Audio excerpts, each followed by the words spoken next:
you don't know where to begin, better ask Win.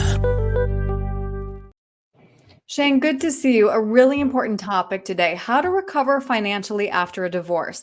The older you are when you divorce, the less time you have to recover financially. And the divorce rate among people 50 plus actually doubled between 1990 and 2010. So let's start with your suggested action plan. And first, you say you need to assess your new financial situation. That means make a summary of your assets and debts and review income and expenses. Why is that step first?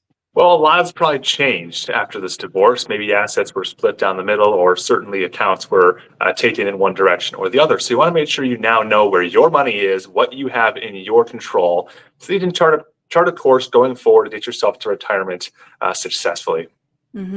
Next, this one also very important. You need to revise your estate plan and especially those beneficiaries. This is probably the biggest one, right? You want to make sure that you have the correct people in the correct places. We've seen this before where someone 10, 15 years post-divorce realizes, holy cow, my ex-spouse is still my beneficiary on my 401k, a life insurance policy, or some other type of account. You don't want that to happen. That means that if something were to happen to you, that ex-spouse could still get a piece of that pie. Huge mistake. You want to make sure you have all the right people in all the right places for all your accounts, policies, and other financial vehicles. Next, check your Social Security benefits because you may be eligible for benefits based on your spouse's work record. This is another big one. You might be able to, like you said, get a spousal benefit that you can claim off of an ex-spouse. And it doesn't cost the ex-spouse anything, but it's a great way to get some more money out of the system, especially if you were the lower earning spouse in the marriage. Now, on the other side of the coin, if you're the higher earning spouse and an ex-spouse is trying to claim a benefit off of you, let them do it. It doesn't cost you anything. No reason to be difficult. Let them go. Let them have the money. You can still get your full benefit as well. Next, use the catch-up rules for retirement savings. Exactly. Most of the time, people come through a divorce. It's expensive. It's costly. It's exhausting. And maybe you're feeling like you're a little bit behind when it comes to your retirement account savings.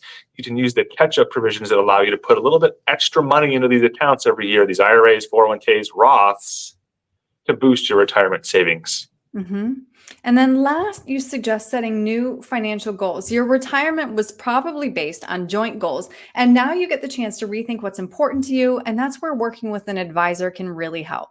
Everything's probably changed, and it would be a good idea to sit down with someone who's a professional, get a second opinion on what you're doing. Just look at where your accounts sit and make sure you're on track to reach that retirement destination in a good amount of time and with enough money to be successful.